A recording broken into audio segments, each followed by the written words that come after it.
మీ కుట్రలకు మీ కుతంత్రాలకు గత 10 సంవత్సరాలు హైదరాబాద్ బదులు తెలంగాణ బదులు నానా గోసపడ్డారు. ఈ గోస నుంచి విముక్తి అయింది డిసెంబర్ 3, 2023 రోజున. బీఆర్ఎస్ పార్టీని తెలంగాణ ప్రజలు బహిష్కరించారు. మీరు ఆడే డ్రామాలు, మీరు ఆడే దొంగ నాటకాలు, మీరు కార్చే ముసలి కన్నీరుని హైదరాబాద్ ప్రజలు నమ్మలేరు. ఒక మనిషిగా భావించు. ఇంకా చాలు, నువ్వు చేసిన కుట్రలు, నువ్వు చేసిన కుతంత్రాలు చాలు. గత 10 సంవత్సరాలు కేటీఆర్ లాంటి, అదేవిధంగా హరీష్ రావు లాంటి నీచ రాజకీయాలు కాంగ్రెస్ పార్టీ చేయదు. కాంగ్రెస్ పార్టీ గురించి మాట్లాడే అర్హత లేదు. ఈ ఇద్దరు కలిసినా కూడా రేవంత్ రెడ్డి గారి కాలి గోటి సరిపోరు.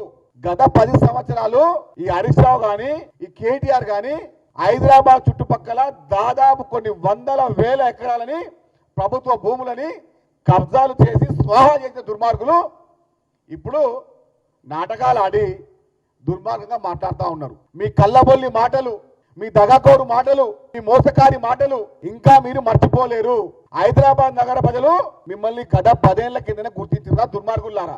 రాజకీయాలు చేయండి, కానీ దగాకోరు నీతి రాజకీయాలు చేయకండి. అధికారం పోయినటువంటి ఈ బీఆర్ఎస్ పార్టీ నాయకులు మతి భ్రమించి మాట్లాడుతూ ఉన్నారు, మతి లేక మాట్లాడుతూ ఉన్నారు. మీలాంటి దుర్మార్గమైన నాయకుల్ని హైదరాబాద్ నగర ప్రజలు తరిమి కొట్టే దినాలు దగ్గరలో ఉన్నాయి.